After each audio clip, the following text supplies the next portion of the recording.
Fuerzas y voces por la justicia de género.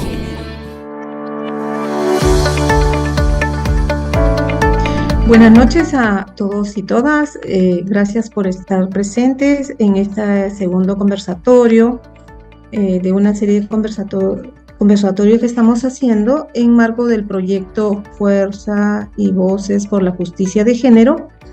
En esta oportunidad estamos tratando el tema de democracia y derechos humanos, reflexiones desde la fe. Para esta noche tenemos como ponente a Germán Vargas Farías, a Mabel Barreto y Juan Fonseca como panelistas. Voy a invitar a Germán Vargas Farías, especialista en derechos humanos. Él es abogado de profesión, es director de políticas e incidencia de paz y esperanza y miembro de la Iglesia Luterana del Perú. Germán, te invitamos, tienes 15 minutos para tu exposición y luego vendrán los panelistas a quien estaré presentando luego. Muchas gracias, Luis. Buenas noches. Quiero empezar mi participación en esta conversación agradeciendo, por un lado, por la invitación a las personas e instituciones que organizan este evento y muy especialmente la presencia de todas y todos quienes han dispuesto algo de su tiempo y se han conectado para participar. Me da mucho gusto también que en la mesa o el panel de esta noche pueda estar con Mabel y con Juan, dos personas comprometidas con los derechos humanos y con quienes comparto ahora la responsabilidad de proponer algunas reflexiones iniciales que seguramente, ojalá propicien otras, y el diálogo que seguramente también, eso espero, continúe en otros espacios más allá de este evento. Como ha dicho bien Luis, es el segundo conversatorio sobre democracia y derechos humanos que se organiza en el marco del proyecto Fuerzas y Voces por la Justicia de Género. El primero se realizó el 27 de junio, y para quienes no pudieron participar aquella vez, quiero informarles que aunque el nombre del conversatorio virtual, tanto el primero como el segundo, es Democracia y Derechos Humanos, reflexiones desde la fe, la diferencia está en que en el primero el encargo de las organizadoras fue que procurásemos que centrarnos en democracia, mientras que en el segundo, ahora, se nos ha sugerido enfocarnos en derechos humanos. Sin embargo, se trata de dos conceptos estrechamente vinculados. Se dice que tienen una relación simbiótica, y eso significa que viven juntas e intercambian beneficios, nutrientes, energía e información. Y se necesitan una a otra para sobrevivir y para crecer y para evolucionar. Planteado así, se puede entender mejor que si no van juntas, mueren. Y entonces podemos afirmar categóricamente que una democracia que quiera ser reconocida como tal debe centrarse inevitablemente en la promoción y la protección de los derechos humanos. Si no hay protección, si no hay garantía para los derechos humanos, no hay democracia. En el conversatorio del mes pasado dijimos, entre otras cosas, que la democracia tiene que ver con el respeto a las diferencias, a la diversidad. Hay que agregar también que su naturaleza debe ser inclusiva, y un Estado democrático, lo mismo que organizaciones internacionales como la OEA o la ONU, deben promover especialmente la participación activa de los grupos desfavorecidos y menos representados. Lo que sucede en nuestro país, sin embargo, es otra cosa. No solo el Estado se ha apartado del enfoque de la democracia basada en los derechos humanos, al punto de detener e incluso retroceder en lo poco que se había avanzado en las reformas democráticas, sino que pretende erigirse como contestatario de un sistema que postula la universalidad e integralidad de los derechos humanos como marco esencial de una genuina gobernanza democrática. Estamos entonces ante un Estado representado por el Poder Ejecutivo y el Congreso, principalmente, que, adscrito a movimientos ultraderechistas y de extrema izquierda en el Perú y en el mundo, desprecian los derechos humanos y se convierten en activistas que usan la soberanía y el patriotismo como pretexto para desconocer, por ejemplo, resoluciones y sentencias que tienen base en tratados internacionales y que son la expresión formal del reconocimiento de la validez y el compromiso de los estados de promover y garantizar los derechos humanos. Hace algunos días, cuando pensaba qué temas o desde qué experiencia compartir mi reflexión con ustedes esta noche, decidí que sería desde lo acontecido hace casi 40 años en un templo de la iglesia presbiteriana en Calqui, Huanta. Me parece importante conectar esta conversación con la matanza de los 6 hermanos presbiterianos, quizás el hecho más emblemático para la comunidad evangélica de nuestro país, crimen que fue perpetrado por una patrulla de la Infantería de la Marina el 1 de agosto de 1984. Estamos a 2 semanas de conmemorar 40 años de esa tragedia, y creo que todo lo que en su momento nos dijo la muerte de nuestros hermanos se ha ido olvidando. Supongo que todos y todas aquí saben a qué me refiero. Mabel sí, porque publicó información como periodista sobre esos hechos pocos días después de que sucedieran. Hace poco leí un artículo de Esteban Cuya que recordaba, Mabel, un reporte tuyo de 2 páginas publicado en el diario Ojo, el 22 de agosto de 1984, con el título Sangre de evangélicos clama por la paz en Ayacucho. La masacre de 6 jóvenes en Calqui ha consternado a la población cristiana de ese agitado departamento. Y sé también que Juan ha estado y está como historiador siempre atento a los relevantes que han tenido impacto en el país y en la comunidad evangélica. Pero por si alguna persona aquí no conoce lo que sucedió, lo voy a contar brevemente. Era el día 1 de agosto de 1984, 6 de la tarde aproximadamente, y en la iglesia presbiteriana de Calqui, en Huanta, estaban congregados cerca de 30 personas, miembros y miembros de la iglesia, entre mujeres, hombres, ancianas, jóvenes, niñas y niños. Celebraban un culto, como era su costumbre, con cánticos y alabanzas al Señor Jesucristo, con oraciones y lectura de la Biblia.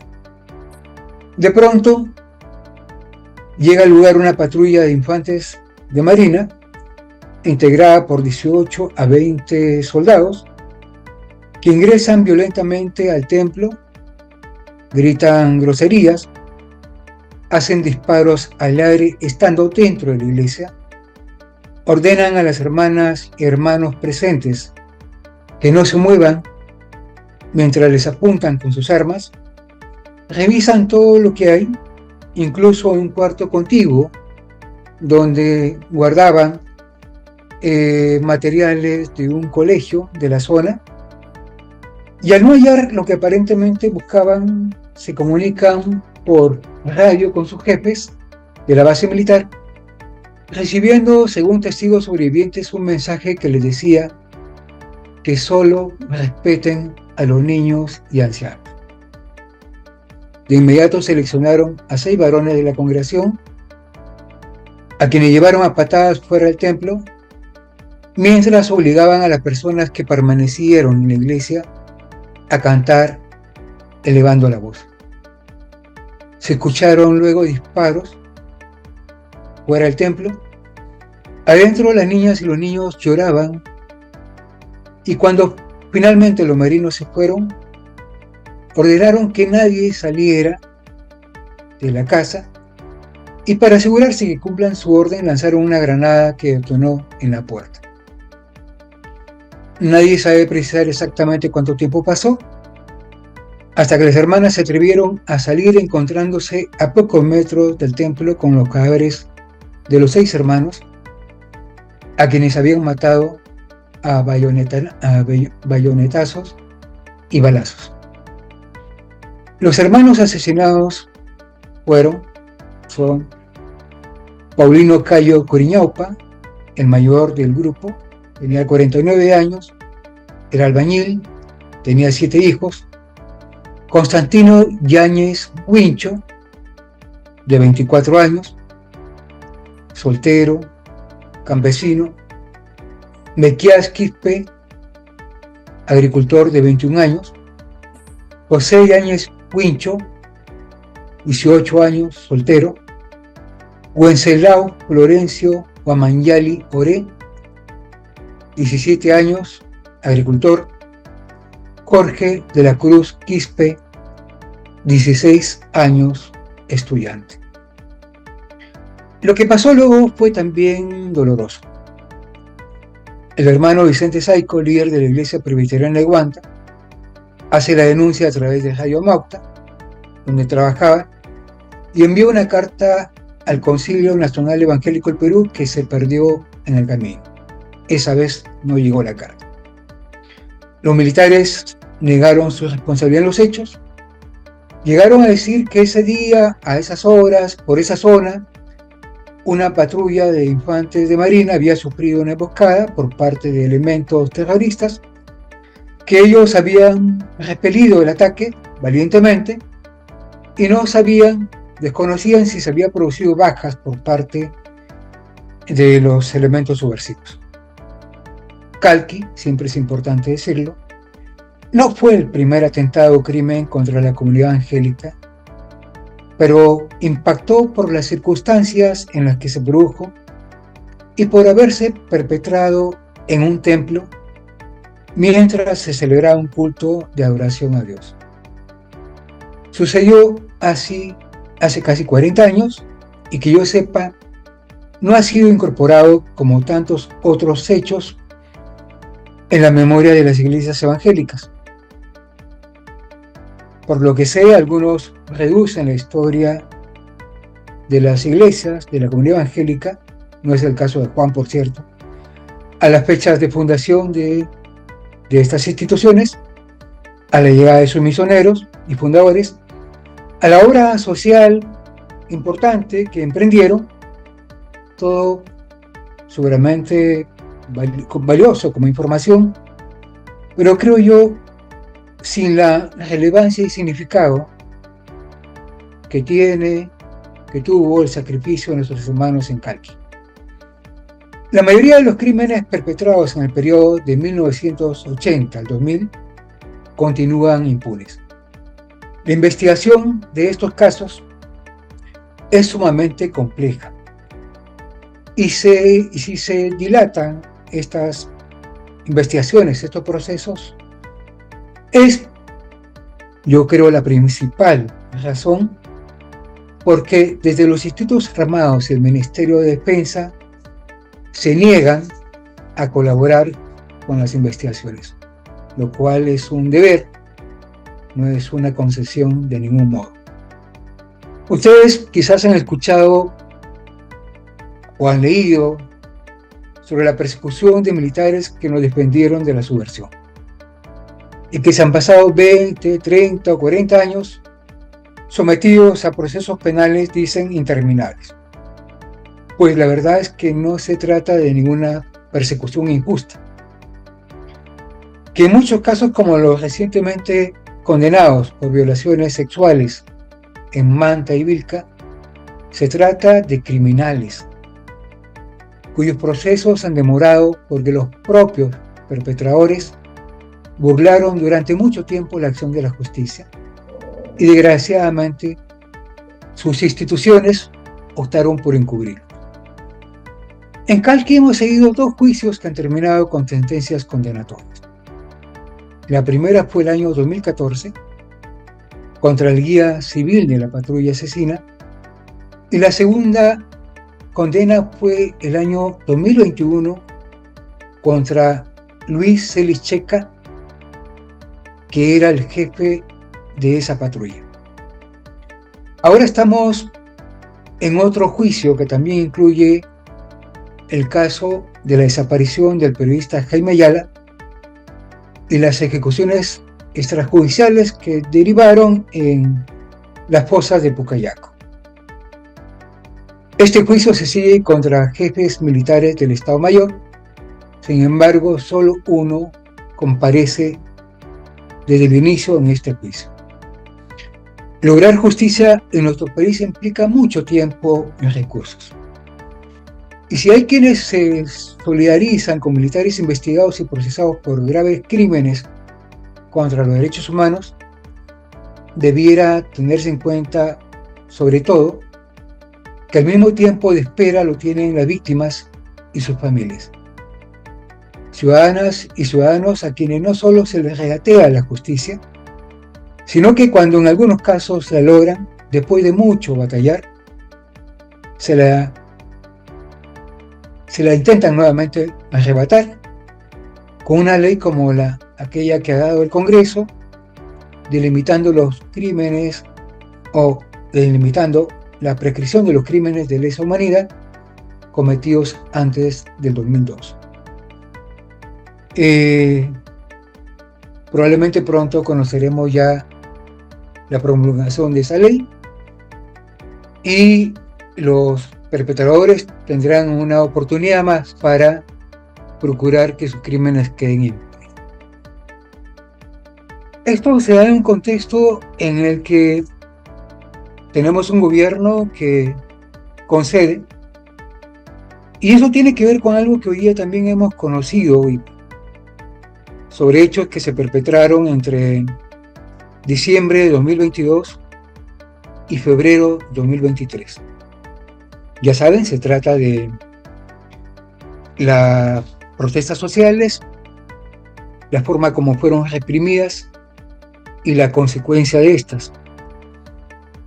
50 personas al menos fueron asesinadas, principalmente en Andahuaylas, en Ayacucho, en Puno, y suman más de 1.000 las personas heridas. Amnistía Internacional publicó el año pasado un informe que creo que una de las cosas más importantes que planteó es que detrás de todo esto lo que había era una práctica o un talante racista que desgraciadamente no solamente está presente en el Estado. Su informe lo llamó racismo letal, ejecuciones extrajudiciales y uso ilegítimo de la fuerza por los cuerpos de seguridad de Perú. El informe hoy se llama ¿Quién disparó la orden? Y es un informe que ha logrado reconstruir algo que para las investigaciones va a ser muy importante, es la cadena de mando.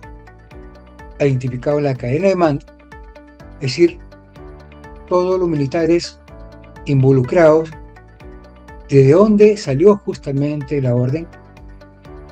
Y lo interesante es que ha presentado documentación que da cuenta fehacientemente que la señora Dina Boluarte nos mintió.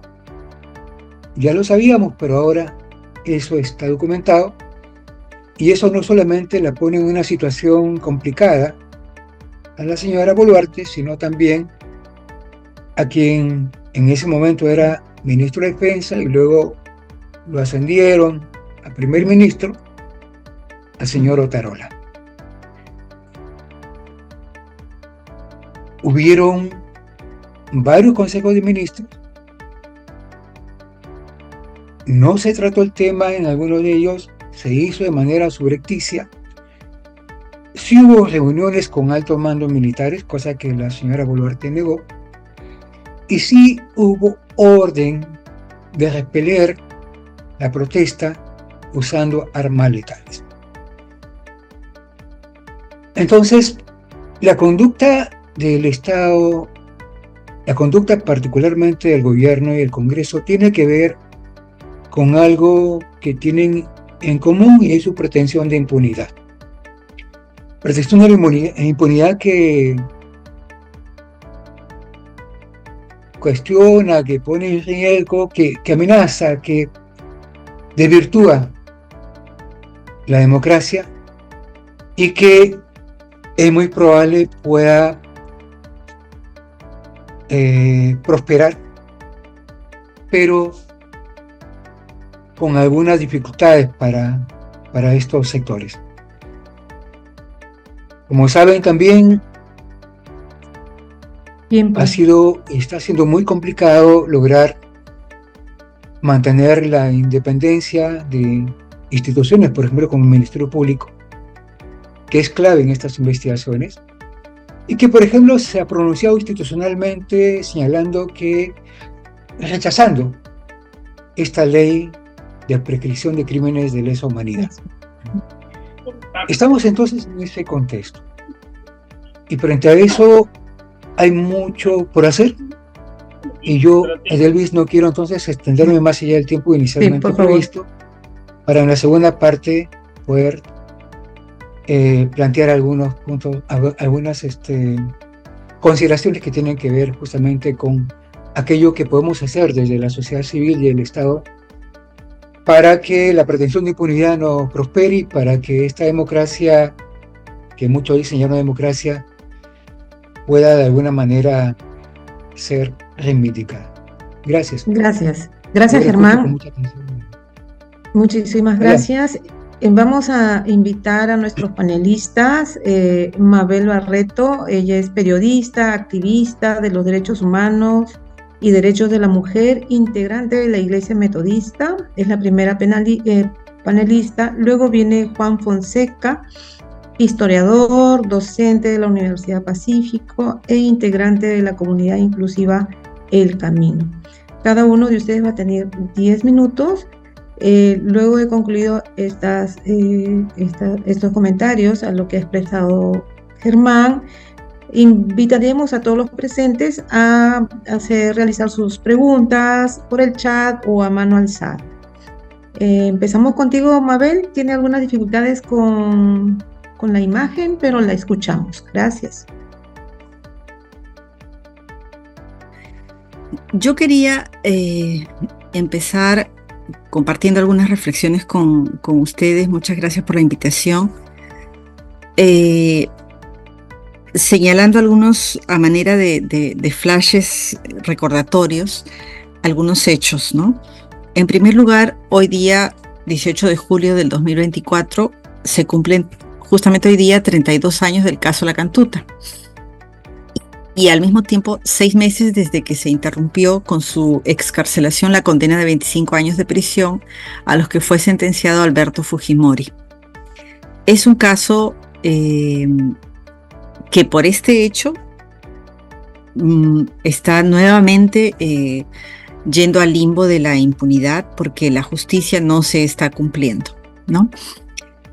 Al mismo tiempo, hoy día se cumple 1 año y medio, 18 meses de las masacres de Andahuaylas, Puno, Ayacucho y otras regiones cometidas en el inicio de este régimen. Entonces, una primera reflexión es qué ha pasado o qué no ha pasado en términos de reacción en el ámbito de nuestras iglesias en estos aproximadamente 40 años. Y agradezco mucho la mención que hizo Germán. Yo también tenía el recuerdo de lo ocurrido en Calqui. Sí, es una cobertura que hice, sí, cuando trabajaba en el diario Ojo. Pero estoy segura que Juan va a hacer apuntes probablemente más puntuales desde su experiencia de historiador. Quería recordar que en las iglesias evangélicas no hubo, salvo reacciones muy puntuales, cuando se vieron vulneradas, cuando se vieron tocadas, ¿no? Y justamente el caso Calqui, de estos hermanas asesinados en esta iglesia presbiteriana de Huanta, en Ayacucho, fue, si bien como ha dicho Germán, no fue el primer caso, fue de repente que en ese momento se hizo más conocido, y que motivó, por lo menos en ese primer momento, la reacción de algunas iglesias evangélicas, ¿no? En verdad yo hice la cobertura del caso a través de testimonios desde Ayacucho, pero no hice el seguimiento de la reacción de las iglesias a nivel nacional, ¿no? No obstante, veo en internet que sí hubo una reacción de las iglesias, probablemente la primera, la iglesia presbiteriana, al verse directamente afectada, ¿no? Y que fue a partir de ese momento, 1984, que de pronto comenzaron a tomar contacto, en fin, hasta finalmente formarse el concilio. Me gustaría saber también, y esto lo hago como pregunta, si el surgimiento de Paz y Esperanza de alguna manera tuvo que ver también con las repercusiones de este caso.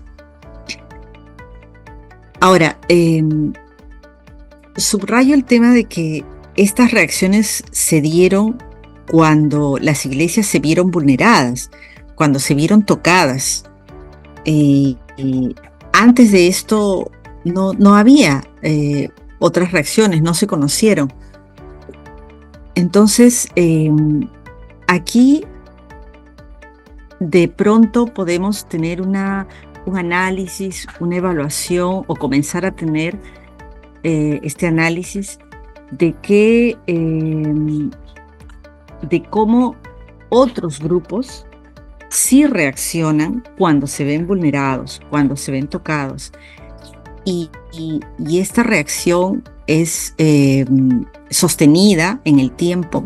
Esta reacción muchas veces se convierte en denuncia, muchas veces se convierte en activismo, muchas veces se convierte también en lucha permanente, y finalmente pues tiene, por cierto, impacto noticioso, y finalmente tiene a veces efecto, ¿no? Es decir, hay incidencia en el Poder Judicial, en fin. Otras veces no, otras veces ni siquiera tanta lucha da como resultado la justicia. Pero por lo menos ya hay un cierto movimiento, un activismo de estos grupos al verse vulnerados. Esta es una primera reflexión. Tenía anotado otro caso, el de la detención de Juan Mayea Tomailla, un pastor injustamente acusado de senderista y vinculado al caso La Cantuta en el año 93, ¿no? En el cual, si mal no recuerdo, en esa época yo ya estaba trabajando en la revista Sí, yo creo que sí hubo algún nivel incluso de, si no denuncia directa, por lo menos ya contacto con los periodistas, de representantes evangélicos, y se logró finalmente la liberación de Mayea. Tal vez ese es un segundo caso que pudiera tomarse como referencia para esta reflexión en este sentido que quiero señalar, el de la reacción o no reacción de las iglesias evangélicas. Ahora estamos en esta segunda década del siglo XXI, en una especie de perverso déjà vu. Nuevamente asistimos a masacres perpetradas por un régimen autoritario, nuevamente se dan leyes que terminan amnistiando a los responsables, y lo que tenemos que ver, creo, es de qué manera también se va a repetir o no se va a repetir una reacción de sectores evangélicos, ¿no? En el camino, como ustedes saben bien, las iglesias evangélicas y las congregaciones evangélicas han crecido significativamente, ¿no? Ahora entiendo que el INEI cuantifica en 13% la población evangélica del país, y por lo tanto esta reacción de sentirse afectados no por un hecho puntual concreto de alguna persona o de alguna iglesia, sino como cristianos tendría que ser más notoria, y no lo es, ¿no? Por supuesto, nos da mucha esperanza el surgimiento y el trabajo, el trabajo de activistas que está realizando el grupo Evangélicos Ahora, en el que participan algunos de nuestros pastores y pastoras y algunos de los integrantes de nuestras iglesias, no todos, pero sí, pero es, bueno, es como digo, es un signo de esperanza, ¿no? De manera general, haciendo la evaluación, digamos, de los 40 años, sí creo que tenemos que decir que todo ha sido insuficiente, ¿no?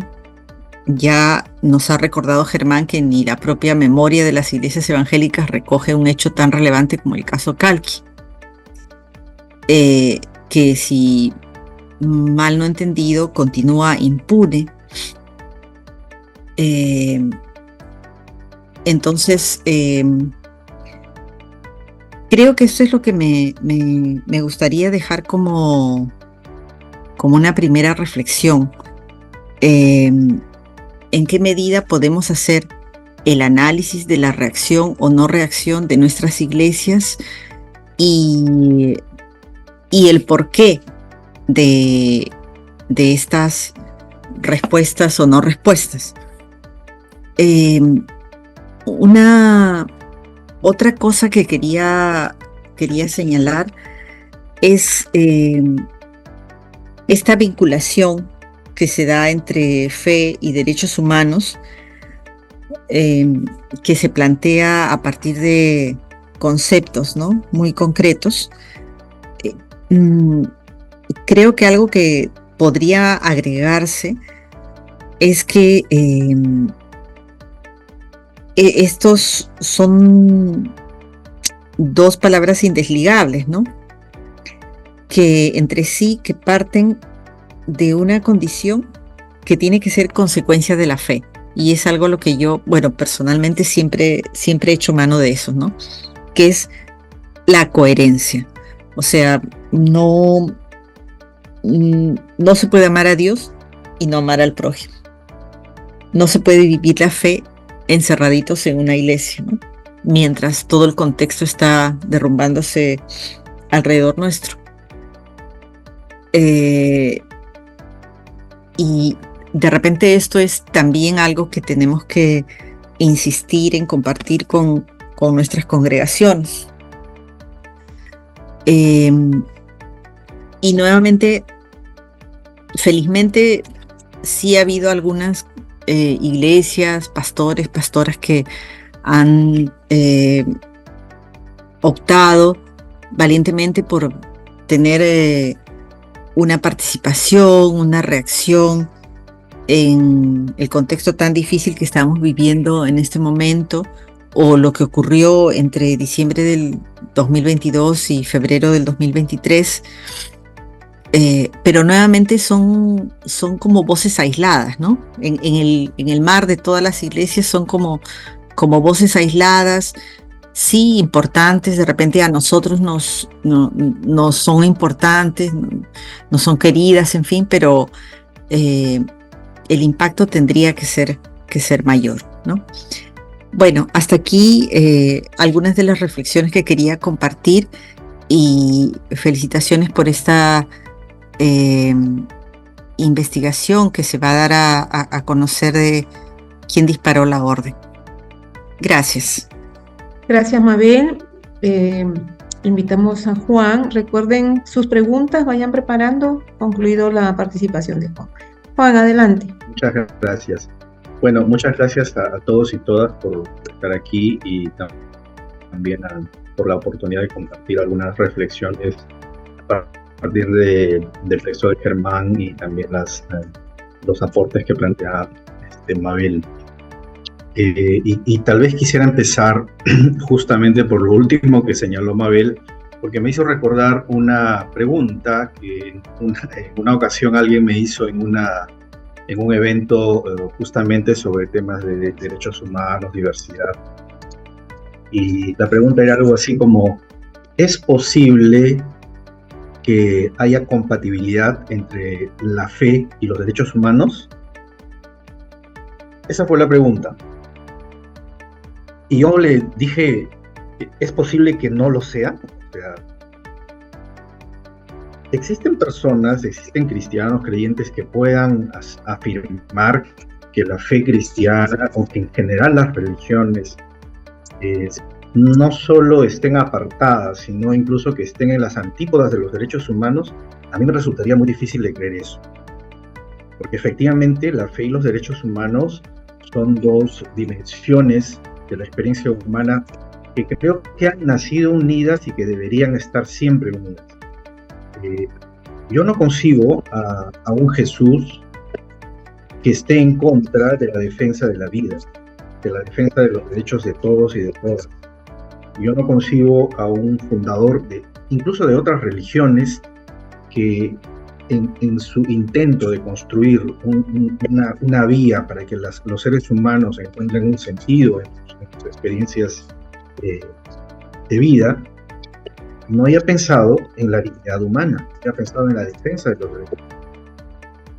Entonces, la primera idea que creo que Germán ha planteado y que me parece valioso siempre recordar, en particular para las personas de fe, es que la fe y los derechos humanos no solo son dimensiones, digamos, separadas, no son dimensiones separadas, no son incompatibles. La fe y los derechos humanos son dos dimensiones intrínsecamente unidas dentro de la experiencia de la persona creyente, o deberían serlo. Si una persona creyente, una iglesia, está en contra de los derechos humanos, tendría que revisar realmente su condición de espacio de fe, su condición de persona de fe. Los derechos humanos en ese sentido son parte, creo que esencial, del testimonio también de las iglesias en el mundo. Y con esto, y en el Perú, por supuesto, y con esto quisiera hacer referencia también a, de pronto, algunas ideas en relación a la experiencia histórica de las iglesias aquí en el Perú. Es muy curioso cómo en el presente, efectivamente, en particular las iglesias evangélicas, de las cuales creo que la mayoría de los invitados son parte, cómo es que las iglesias evangélicas pasaron de ser espacios muy ligados a la defensa de los derechos de las minorías, los derechos de los más pobres, ser iglesias que estuvieron muy identificadas con la lucha por derechos fundamentales de la ciudadanía. ¿Cómo pasaron de esa dimensión a ser ahora más bien concebidas como espacios antiderechos? ¿Qué cosa ha pasado en la historia de la iglesia evangélica? Creo que esa es una pregunta que debería hacernos reflexionar a todos y a todas, porque implica, por un lado, efectivamente cierto desconocimiento de la historia propia de la iglesia evangélica, o su tergiversación. Porque yo creo que en muchos casos hay sectores que sí conocen muy bien la historia, pero que la acomodan a sus respectivos intereses de poder o sus respectivos intereses ideológicos, ¿no? En estos días estuve como que en una especie de gira de investigación por el sur, y hace unos días visité con un colega historiador a la escuela de Utahuilaya. Tal vez algunos nunca habían escuchado mencionar de ella.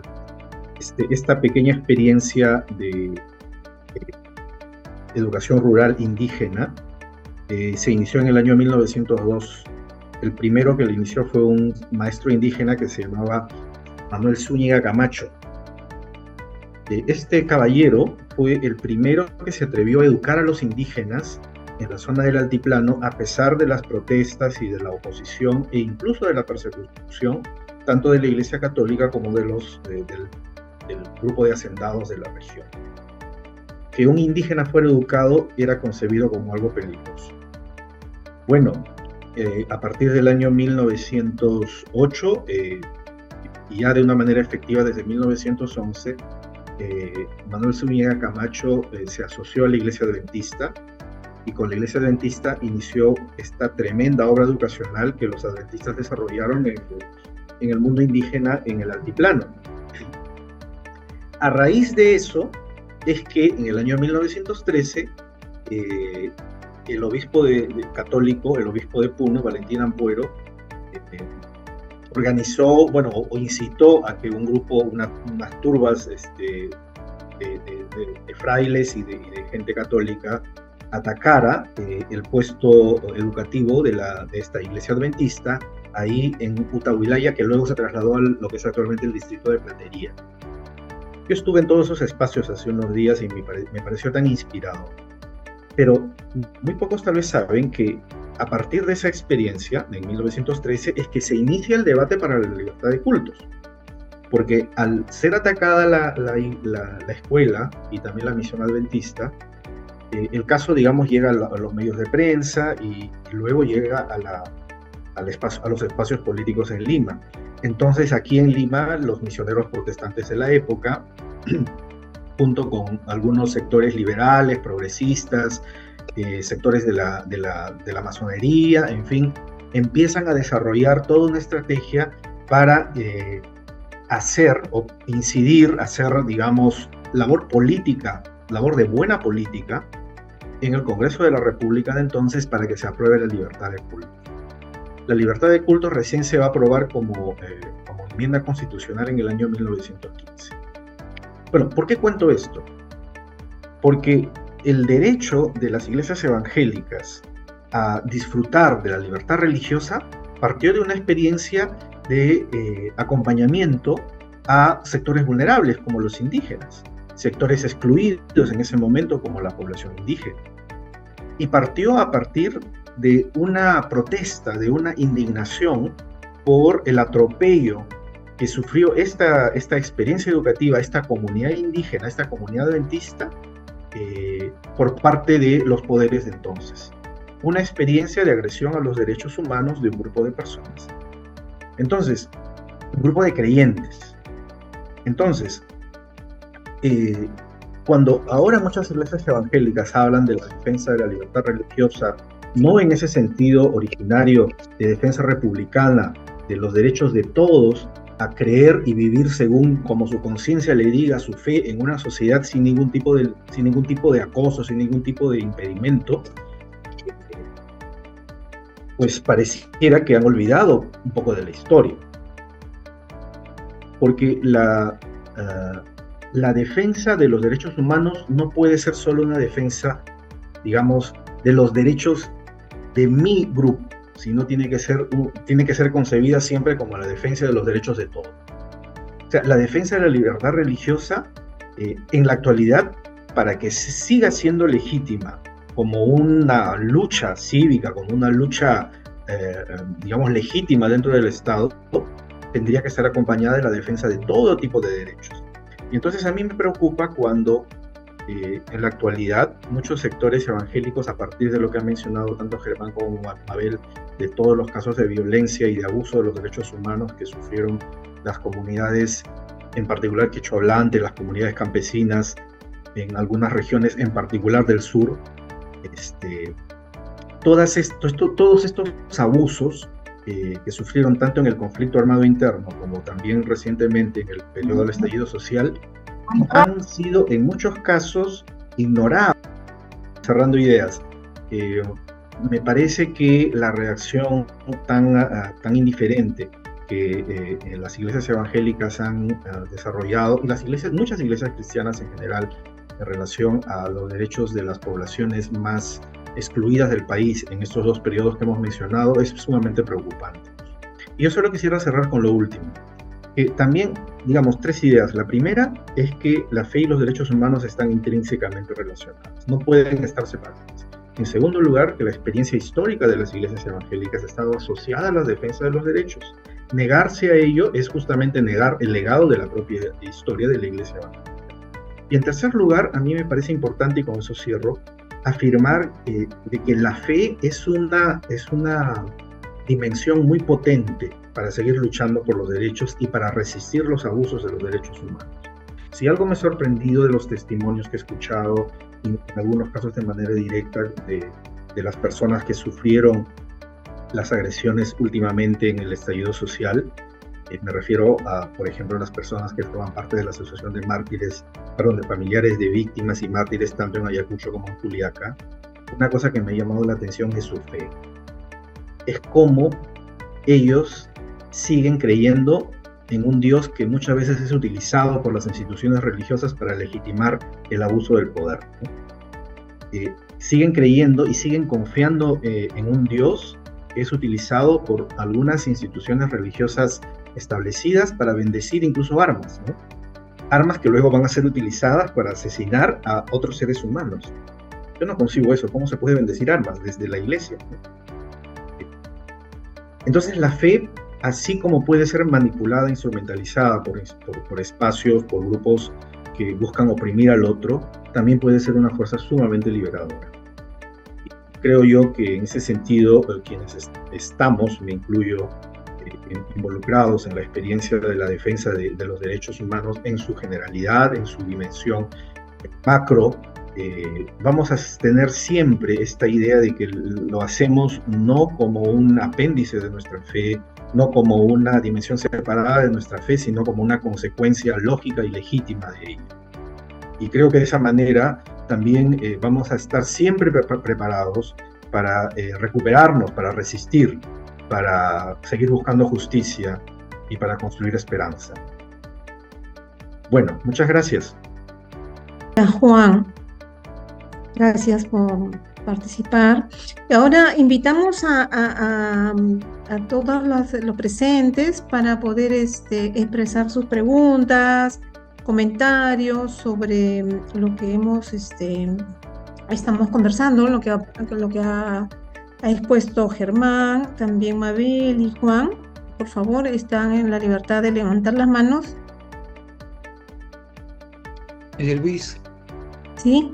mientras se animan a preguntar, yo quería compartir información que tiene que ver con las preguntas que hizo Mabel, si te parece. Ya, sí, dale.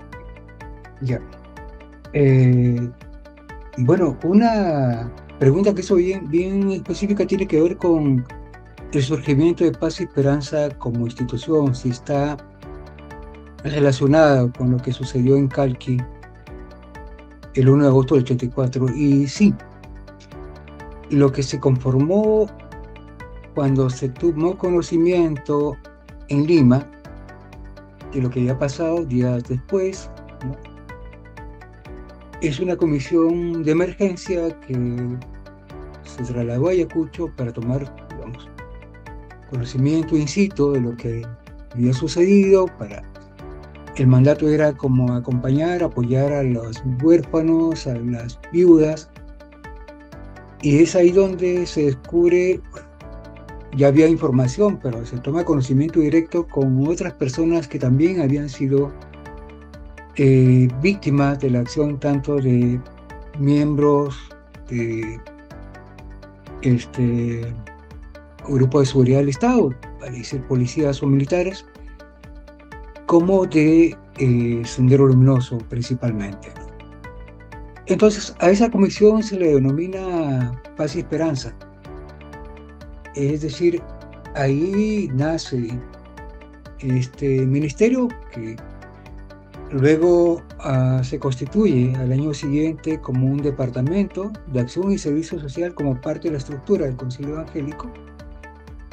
Y bueno, empieza todo un proceso en el que desde el concilio se van involucrando en más asuntos que tienen que ver justamente con población, con personas, comunidades afectadas. Ciertamente el concilio interviene y muchas iglesias se dan por aludidas sobre lo que estaba pasando en el país a partir de la afectación directa, ¿no? Nosotros siempre, bueno, yo solía decir siempre que Calqui había sido para la comunidad evangélica algo así como tarata para la gente en Lima. Hay una diferencia de casi 8 años, pero es el reconocimiento de que lo que acontece en el país también tiene que ver contigo y a veces pasa por ser afectado de manera directa. Sin embargo, eso no significó, digamos, un compromiso mayoritario. No es que todas las iglesias se volvieron y todos los hermanos y hermanas defensores y defensoras de derechos humanos. No fue así tampoco. Siempre fue una minoría, pero lo que sí sucedió es que ese trabajo se asume institucionalmente a través del Concilio Evangélico. Y hubo otras experiencias también dentro de la propia comunidad evangélica que son institucionales, como la Comisión de Derechos Humanos de la IEP, que tuvo un papel muy importante frente al caso de la desaparición de nuestro hermano Manuel Meneses Otacuro, desaparecido el año 1991, un joven de 18 años de la IEP. Así ha acontecido. En otros casos ni siquiera cuando han sido afectadas. Yo digo, incluso con nombre propio. En la Iglesia Pentecostal de Perú, 2 semanas antes de lo que sucedió en Calqui, mataron a 6 hermanos pentecostales, en ese caso Sendero Luminoso, en Santa Rosa, y que sepamos, la Iglesia Pentecostal no se hizo cargo. Asamblea de Dios, hubieron también varios crímenes en el mismo Ayacucho, en otros lugares, contra la propia iglesia, directamente contra la iglesia, y que sepamos, tampoco se ocupó, ¿no? O sea, no siempre, incluso frente a la afectación directa, ha habido reacción. Desgraciadamente, no ha habido. Y el caso de Juan Mayea, que también lo mencionó Mabel, fue muy importante porque yo lo tengo muy presente en el Concilio Evangélico, porque llegó el papá y la esposa de Juan a denunciar el hecho un lunes. El domingo había sido presentado en los principales medios de comunicación, en los noticieros dominicales, los programas dominicales, como el autor, y el gobierno lo está usando, el gobierno de Fujimori lo está usando para justamente acallar lo que había sucedido en el Congreso en ese tiempo, Congreso Constituyente Democrático, que fue la denuncia del asesinato, de la ejecución extrajudicial de los estudiantes y el profesor de la Cantuta. Entonces llega a Juan, el papá de Juan, su esposa, tomamos conocimiento del hecho e inmediatamente se actuó, pero fue una cosa providencial, digamos, porque de pronto en otras circunstancias no se habría dado. Hay varias cosas que contar sobre eso, no lo voy a hacer ahora, pero sí fue bien interesante porque de inmediato es que decidimos tomar contacto a Mabel con justamente la revista Sí y con un programa de América, del Canal 4 de América, ¿no? Que sacaron reportajes muy amplios.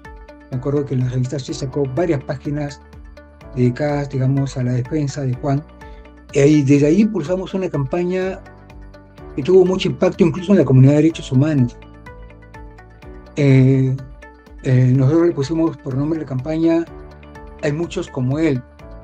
Y fue clave en un momento en el que se hablaba de inocentes encarcelados y no se prestaba la debida atención, ¿no?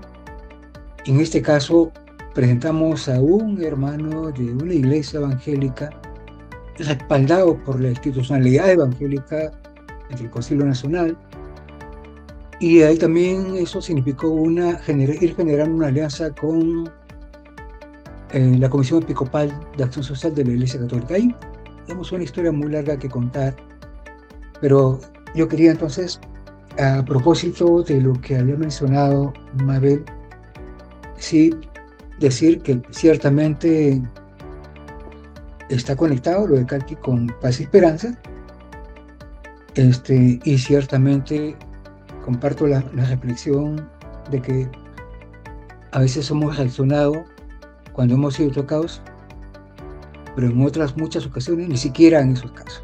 ni siquiera en su caso. Esto que he comentado, por si acaso, está en el libro de Darío López, ¿no?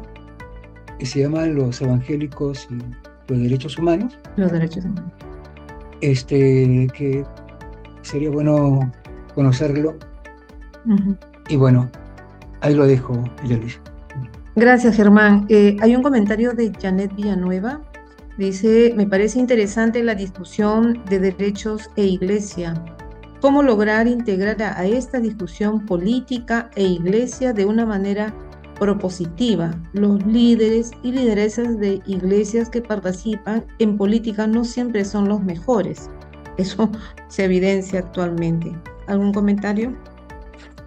Anímense para hacer preguntas, se nos va la hora también. Está en el chat. Juan, ¿quieres comentar eso? Ok, bueno.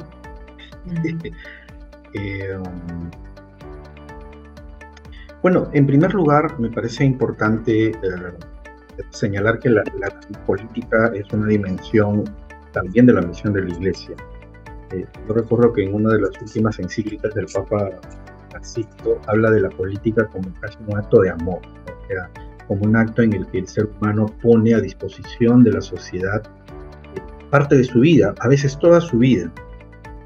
Esa dimensión, entender la política como un acto de servicio al otro, efectivamente ha sido atropellada, ha sido olvidada por los factores políticos que ahora tenemos en el poder en nuestro país. Y algunos de ellos son además creyentes evangélicos que incluso se precian de serlo, ¿no? O sea, hacen gala de su condición confesional de ser evangélicos. Yo creo que en ese sentido hay que cambiarle un poco hay que cambiar un poco en las iglesias la manera de pensar la política. ¿En qué sentido? En primer lugar, que la política no solo es un acto relacionado con lo electoral. O sea, pareciera que para muchos la política solo consiste en presentar candidaturas a las elecciones en determinados momentos y luego de ello todo el mundo se olvida, se dedica a hacer su misión. No se politiza en un buen sentido, ¿no? La experiencia también de la iglesia. Entonces, en primer lugar hay que hablar de política siempre. Hay que considerar que la religión y la política, o la fe más bien, está también de alguna manera anclada, ¿no? En la reflexión sobre lo colectivo, la reflexión sobre el bien común.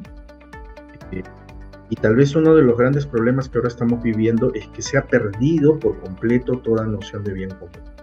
Y por ese lado yo creo que las iglesias pueden aportar bastante. O sea, si algo bueno tienen las religiones es en pensar siempre en esa dimensión colectiva, en esa dimensión de el hacer las cosas pensando no solo en mí mismo, sino también pensando en el otro.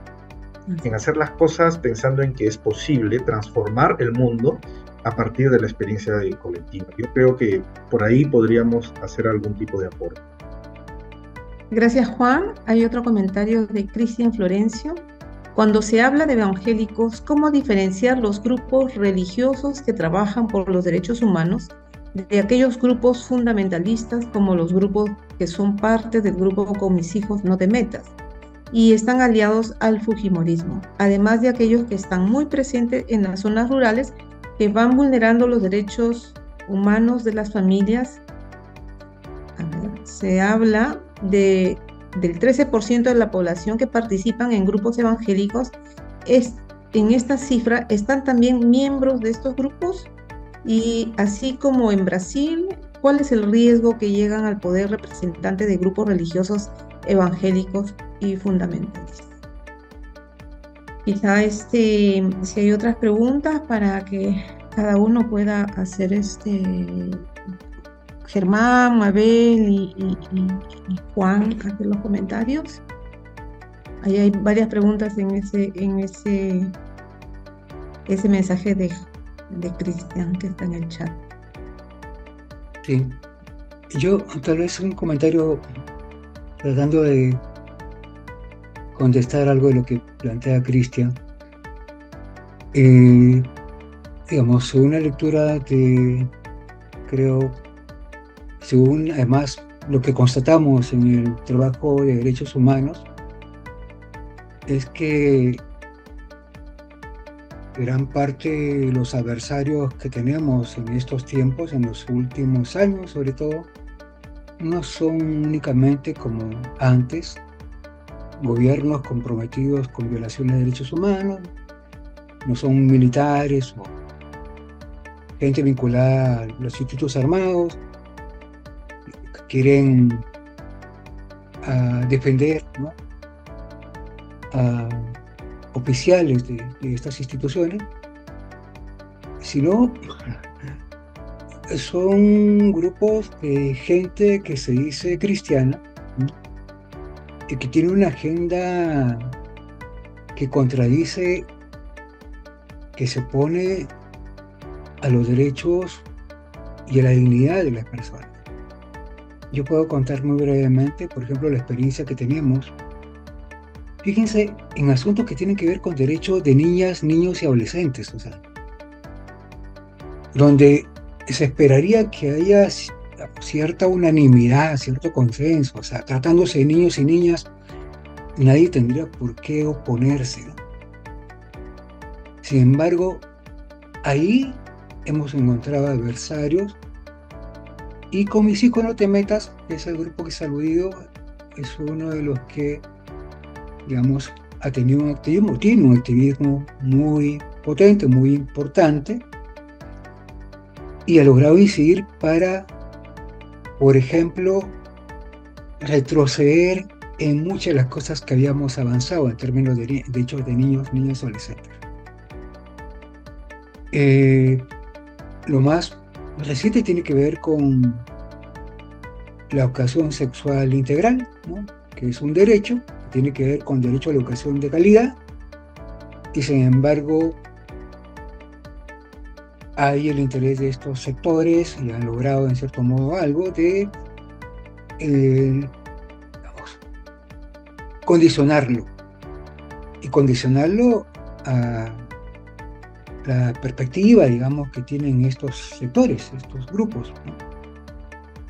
En un país donde tenemos un índice digamos, tenemos cifras muy altas, por ejemplo, de embarazo adolescente, y donde el abuso sexual, ¿no?, que se perpetra contra niñas, niños y adolescentes se da principalmente, más del 80% de casos, en la familia o en el entorno más cercano, más confiable para los niños y niñas, ¿no? De hecho, la educación, el conocimiento del cuerpo, protege, defiende, ¿no?, contribuye a evitar estos dramas, estas tragedias que tienen que ver con el abuso, con la violencia sexual. Y estos sectores se oponen. Y hay otras situaciones donde actúan muy activamente. Nosotros decimos, por ejemplo, en Paz y Esperanza, casi de la fundación de la institución, hablábamos de enfoque de género. Nadie se hacía problema, teníamos un programa de educación sexual desde un enfoque cristiano. Ninguna iglesia se hacía problema con el enfoque de género. Y de un tiempo a esta parte pasó a ser una mala palabra, ¿no? Se inventó lo de la ideología de género, y a partir de ahí comenzaron, y eso nos ha tocado a nosotros también, a oponerse a actividades de formación que tienen en el enfoque de género, digamos, una base fundamental, ¿no?, para entender la desigualdad, la inequidad, ¿no?, y para reconocer que a partir de eso hay que trabajar para evitar no solamente la violencia contra niñas, niños, adolescentes, sino también contra la mujer, ¿no? Bueno, yo me quedo ahí. Tengo que comentar más cosas, pero... sí. Ok. Hay otra pregunta de María Guadalupe. ¿Por qué las iglesias evangélicas no recuerdan hechos tan importantes en la vida de la iglesia? ¿Y por qué el tema de derechos humanos no forma parte de sus preceptos y mensajes? Etelnina Cáceres también ha pegado ahí, agradece por estas exposiciones y son muy ilustrativas, dice, seguidamente dando dado que en este conversatorio el acento está en los derechos humanos, comparto las afirmaciones de que la fe sin duda está vinculada a los derechos humanos, de modo que este objetivo siempre será una asignatura pendiente en las iglesias, ¿no? Bueno, y ahí está, habla de la Comisión de la Verdad. Y luego viene Raquel: la estrategia fujimorista y sus resultados desastrosos para el país es un fenómeno político que permanece tal vez porque usa la violencia y la mentira e ingresa a todo nivel con un discurso populista, pero siempre atractivo para la población. Convirtieron a varias iglesias en locales partidarios en épocas de elecciones. Finalmente, Luzmila: en el transcurso se ha visto la respuesta de las mujeres ante las injusticias y violaciones de derechos, que mayormente ha sido porque les afectaba directamente en la búsqueda de los familiares. Se unen como colectivos que no necesariamente se identifican como ser parte de iglesias, sino como grupos que buscan justicia y reparación. Entonces, yo les invitaría a los tres, Germán, Mabel y Juan, para que tengan 5 minutos de comentarios finales y vamos cerrando la sesión, ¿sí? Agradezco también por los comentarios y aportes en el chat. Germán. 5 minutos. Sí, bueno, también gracias por los comentarios. Voy a intentar comentar algo. La pregunta de María Guadalupe es, no tengo sinceramente yo una respuesta. Me acuerdo mucho, me cuento como anécdota de el pastor Humberto Lay, que incluso fue comisionado de la Comisión de la Verdad. Ni él supo cómo llegó ahí. Y de su reconocimiento en alguna oportunidad en un culto, diciendo que sí, pues que efectivamente él en el periodo de violencia había sido más bien anti derechos humanos. Lo dijo. Lamentablemente lo dijo, fue miembro de la Comisión de la Verdad y no cambió más, o sea, no cambió nada, o sea, fue igual, o sea, ni siquiera hizo una charla de derechos humanos en su iglesia mientras fue comisionado. ¿Qué pasa con personas como Humberto Lay, como otros que tienen liderazgo, que comprenden, que conoció, que escuchó directamente a las víctimas y que no se conmovió, o que si se conmovió en el momento, no se comprometió? ¿Qué pasa con esas personas? Sinceramente, no termino de entenderlo. María Guadalupe, hermanos, hermanas, no termino de entenderlo. O sea, yo siempre he creído que hay una diferencia entre leer cosas, ¿no? Enterarse, informarse, ver un reportaje, que el testimonio directo con las víctimas. Quienes hemos tenido oportunidad de conversar directamente con las víctimas, y yo creo que eso nos toca y para siempre, ¿no? Por eso no comprendo cómo en algunos casos, como el que he mencionado, pese a vivir la experiencia directa y a ser una persona que tiene recursos, que tiene influencia, que tiene posibilidades para justamente que aquello que reconoció públicamente que no había hecho, cambiarlo. ¿Qué pasa ahí? Probablemente ustedes tengan más claro, digamos, una respuesta sobre eso, pero son varios los casos. No voy a personalizar más. Conocemos por el trabajo en que hemos estado involucrados de expresiones que cuando menos uno podría decir expresan incoherencia. Pero bueno. Sobre la Comisión de Verdad, el informe ciertamente, yo siempre he dicho que es muy generoso con las iglesias evangélicas, digamos, generoso en términos de cómo se valora la actuación de las iglesias. El informe en sus conclusiones dedica 4 o 5 conclusiones al papel de las iglesias. En la primera dice, la Comisión de Verdad, a través de numerosos testimonios, audiencias, estudios, constata que durante el proceso las iglesias católicas y evangélicas contribuyeron a proteger a la población de crímenes y violaciones de los derechos humanos. Es cierto, sucedió. Hubo iglesias evangélicas que lo hicieron al margen incluso de las instituciones, al margen del CONEA, al margen de Paz y Esperanza, lo hicieron por sí mismas. Y eso lo reconoce el informe. La Comisión de la Verdad ha encontrado, sin embargo, que la defensa de derechos humanos no fue firme en el arzobispado de Ayacucho, ¿no? Y más adelante dice, ha concluido la Comisión de la Verdad que las iglesias evangélicas cumplieron también un valioso papel de protección de los derechos humanos, principalmente a partir de sus instancias de coordinación nacional, el CONEP, ¿no? Reconoce asimismo el valor de los pastores que cumplieron esa labor de defensa de la vida en zonas periféricas de las grandes ciudades y en zonas rurales muy apartadas. Constata también que un número significativo de campesinos evangélicos participaron en comités de autodefensa. Ahí hay un tema muy importante que ha sido estudiado por algunos investigadores.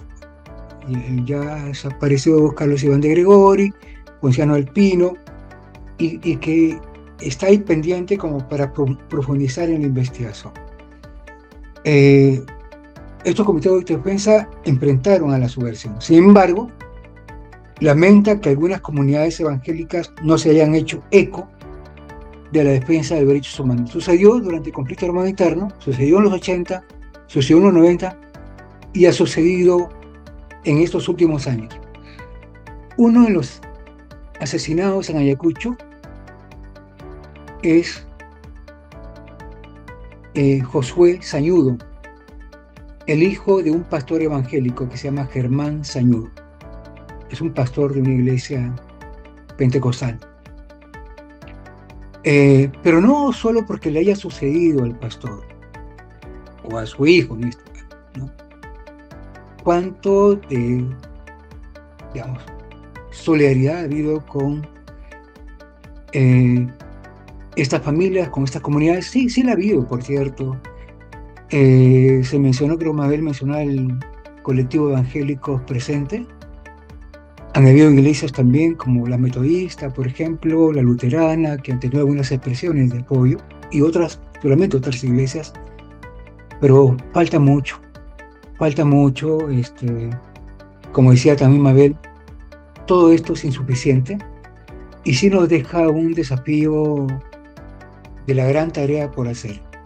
Y porque esta pregunta que le han hecho a Juan en algún momento, sobre la compatibilidad o que tiene que ver la fe con los derechos humanos, la respuesta es que no hay forma de expresar una sin tener claridad en una convicción de que la defensa de la dignidad de las personas es lo fundamental también para quienes nos consideramos cristianos o cristianas. Disculpa, Luis, que me haya pasado el tiempo, pero hasta ahí. Gracias, Germán. Invitamos a Mabel, por favor, 5 minutos. Sí, gracias. A mí me llama la atención las preguntas, la curiosidad que tenemos sobre estos grupos fundamentalistas que han llevado efectivamente a representantes al Congreso de la República, ¿no? Siento que ese es parte de un análisis que excede de repente el momento que tenemos ahora, y que pero sí sería bueno volver a tratarlo de manera más amplia, ¿no? Sobre todo con la participación de pastores, de pastoras, porque y ya eso es...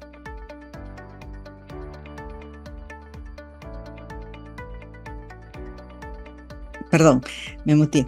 Siento que es importante que se conteste también desde una perspectiva pastoral, porque tienen que ver con principios básicos, ¿no? de cómo entendemos la fe, que de repente los pastores y pastoras están más preparados para transmitir, pero bueno, desde como yo lo veo, lo siento, hay como una cerrazón una perspectiva egoísta, individualista de la convivencia en sociedad, ¿no? Un concepto de que, bueno, yo me encierro, no me meto en ese problema y no me va a pasar nada. Y que esto se traducido a la consideración sobre los temas de derechos humanos, me ha pasado, incluso mi propia iglesia, siendo que es una iglesia, digamos, un poco más abierta en el tema de los derechos humanos, que de repente me pueden decir, bueno, ya mencionó el caso de las 500 niñas que han sido violadas en Amazonas, en Condorcanqui. Pido que oren por ese caso. Y alguien dice, sí, bueno, sí, la hermana ha pedido por un problema social. ¿Por qué llamarle problema social una cosa que toca tan de cerca a estos seres humanos indefensos, estas niñas, ¿no? Entonces, siento que eso es lo que está en el punto de partida de estos grupos fundamentalistas y que tiene que ser, por eso sugiero que se analice en grupos más amplios en el que también participen pastores, desde esa perspectiva, ¿no? Para responderle con cierta base a estas cosas. Pero yendo también a la pregunta que señalaba cuál es el riesgo que lleguen al poder estos grupos religiosos fundamentalistas, bueno, más o menos lo ha dicho Germán, yo quería abundar un poco en esto. El riesgo es que finalmente se terminan negando derechos. Y esta es una caracterización de estos grupos fundamentalistas, ¿no? Negando derechos para todos y todas, porque ponen como prioridad esta lectura fundamentalista del mensaje cristiano, ¿no? Y se termina negando desde la educación sexual integral, como se ha mencionado, hasta la educación laica, lo que está pasando en este momento, ¿no? Que se está proponiendo que algunas escuelas públicas pasen a administración de estas iglesias evangélicas fundamentalistas, ¿no? Y bueno, ¿qué podemos hacer? A veces quienes trabajamos con organizaciones seculares, cuando se tocan estos temas y dicen, los evangélicos, las evangélicas, yo siempre digo, bueno, yo soy evangélica, no fundamentalista, obviamente, pero siento que es como una pequeña lucha que hay que dar también, ¿no? En esa caracterización. Yo soy, yo no soy, yo creo en esto, yo no creo en lo otro, en fin. Pero que siento también que es importante que estos temas se toquen dentro de las iglesias. Y sobre esto que comentaba Luzmila de la respuesta de las mujeres, creo que nos haría bien en las iglesias, aquellas que, por ejemplo, tienen reuniones de mujeres organizadas, tratar esos temas en esas reuniones. Además de todos los temas que se tratan, tratar estos temas de derechos humanos. Es un poco lo que quería compartir.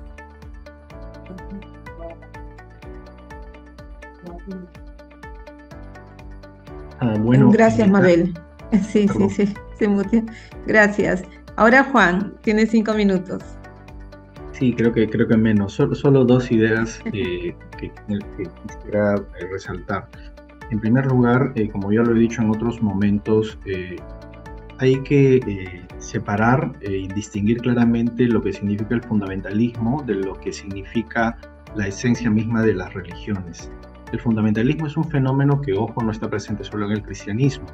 Es un fenómeno que se ha extendido por otras religiones, particularmente las monoteístas. Es decir, el fundamentalismo islámico, el fundamentalismo judío, por ejemplo, tienen características en algunos puntos muy similares al fundamentalismo cristiano. Y en religiones que no son, digamos, abrámicas, como por ejemplo el budismo o algunas o el hinduismo, curiosamente, en estas últimas décadas también han empezado a surgir movimientos fundamentalistas, creo que más inspirados en el mal ejemplo que está ocurriendo en las religiones abrahámicas hace varias décadas. Y digo esto porque, en primer lugar, hay que señalar que es un fenómeno bastante contemporáneo, es decir, no es que en los 2000 años de historia cristiana toda la iglesia cristiana fue siempre fundamentalista, ni lo mismo con el Islam, ni lo mismo con el judaísmo. Es una experiencia muy concreta, muy nueva, que en el caso del movimiento evangélico podríamos datar de hace alrededor de un siglo y un poco más, a inicios del siglo XX, en el caso del Islam alrededor de los años de la década del 20, en el caso del judaísmo tal vez un poco más antes, pero en todos los casos siempre ha estado asociado con una especie de experiencia de temor y de rechazo hacia el cambio, hacia lo nuevo, hacia la modernidad. Los fundamentalistas, las personas, yo sí creo que siempre van a merecer nuestro respeto. O sea, que aunque uno esté en contra de sus ideas, las personas siempre merecen nuestro respeto. Las personas que creen en el fundamentalismo, en muchos casos lo hacen motivadas por motivos legítimos, si se quiere, ¿no? Ya que se habla del movimiento Con mis hijos no te metas, yo pienso en que la gente que se moviliza o se movilizaba, ahora tal vez un poco menos, lo hacía por la legítima, preocupación de que a sus hijos no les pase nada, o sea, que a sus hijos no se les maltrate, no se les induzca a actitudes incorrectas dentro de las escuelas. Es decir, la motivación era, creo yo, correcta. El problema es que el fundamentalismo siempre va a apelar al miedo y va a apelar siempre a los instintos más, digamos, elementales, más instintivos de las personas y en particular de los creyentes. Y en ese sentido yo recojo y comparto muchas veces la definición que Juan José Tamayo hace del fundamentalismo. Él dice que el fundamentalismo no solo no es una dimensión legítima e intrínseca de las religiones, sino que es su patologización. O sea, el fundamentalismo es la religión patológica, ¿no? Es una religión, una forma de creencia religiosa que enferma no solamente a la gente, sino a las sociedades. El fundamentalismo en ese sentido es una tergiversación de la esencia misma de las religiones. Entonces, yo solo diría que hay que ayudar y ayudarnos a todos a deslegitimar esa pretensión que muchas veces los voceros fundamentalistas tienen con respecto a las religiones. A mí me ha pasado varias veces que, por ejemplo, los medios, cuando preguntan, a ver, queremos discutir sobre un tema X, en particular temas de derechos, y dicen, necesitamos un representante de la iglesia evangélica. Y casi siempre van a recurrir a un fundamentalista, como si los fundamentalistas fueran los legítimos representantes de lo evangélico. Cuando yo les digo, mira, aquí hay gente, como algunos de los que se han acá, los movimientos que hemos mencionado, que son tan evangélicos como, y yo diría que incluso con más consistencia con el mensaje bíblico, que no son vistos como plenamente evangélicos, porque en el imaginario social se ha empezado a asociar al fundamentalismo como la expresión más legítima, y no es así. O sea, el fundamentalismo en ese sentido es más bien una forma tergiversada de las distintas religiones, y hay que combatir contra ella, pero no combatir a su gente. Yo creo que las personas que son parte de los movimientos fundamentalistas también tienen que ser sujetos de alguna manera de la pedagogía de derechos humanos, de la pedagogía humana que desde los progresismos se plantean. Los fundamentalistas necesitan ser también rescatados, si se quieren, de esta ola terrible que se está extendiendo por el mundo que se le llama el fundamentalismo. Y lamentablemente, y con esto cierro, y recogiendo de nuevo a Tamayo, él dice que los fundamentalismos suelen estar asociados también con fenómenos autoritarios. ¿No les ha pasado esta idea, no se han dado cuenta, que en general los fundamentalismos alimentan discursos autoritarios y desconfían de la democracia, o la instrumentalizan para justamente reforzar intereses autoritarios? Yo me he preguntado siempre por qué el fujimorismo se ha llevado tan bien con el fundamentalismo evangélico. Porque los dos movimientos tienen una vocación autoritaria, una vocación conservadora y una vocación antiinstitucional, ¿no? Mesiánica. O sea, hay de alguna manera toda una estructura ideológica que compatibiliza a los grupos fundamentalistas conservadores con modelos autoritarios. Si no, miren el caso chileno con todas las iglesias fundamentalistas chilenas que le empezaron a justamente crear el llamado Te Deum evangélico para apoyar a Pinochet, ¿no? Entonces, el fundamentalismo es peligroso porque, no solo para las iglesias, porque tergiversa digamos, la esencia misma del evangelio, sino también para la democracia porque legitima movimientos autoritarios, movimientos dictatoriales. No se puede ser fundamentalista y a la vez plenamente demócrata, ¿no? Como creo que no se puede ser plenamente creyente, cristiano y a la vez legitimar discursos autoritarios. Bueno, solo eso, gracias. Muchísimas gracias, Germán, Mabel y Juan. Ciertamente Germán nos ha remontado hace más de 40 años de la vulneración de los derechos y que estas personas, familias, están buscando todavía la justicia. Hemos pasado por la participación y en la iglesia, los pastores, responsabilidad de ellos y aquellos mensajes que no se escuchan en la iglesia sobre derechos humanos y la democracia. Es un tema que tenemos que seguir tratando a nivel de estos conversatorios. Así que les agradezco por la presencia a cada uno de ustedes, en especial a Germán, a Mabel y a Juan por haber aceptado este conversatorio. Tenemos el tercer conversatorio para el mes de agosto, jueves 22, en el mismo horario, en el mismo tiempo. Luego van a ser colgado este video en el Facebook del Foro Perú ACT de la Alianza ACT. Entonces vamos a seguir compartiendo y voy a recoger esta reunión de pastores en la que tenemos que hablar también este tema y voy a contactarles a cada uno de ustedes. Bien, les agradezco y estaremos próximamente viéndonos. Muy amable. Chao. Gracias, hasta luego. Gracias.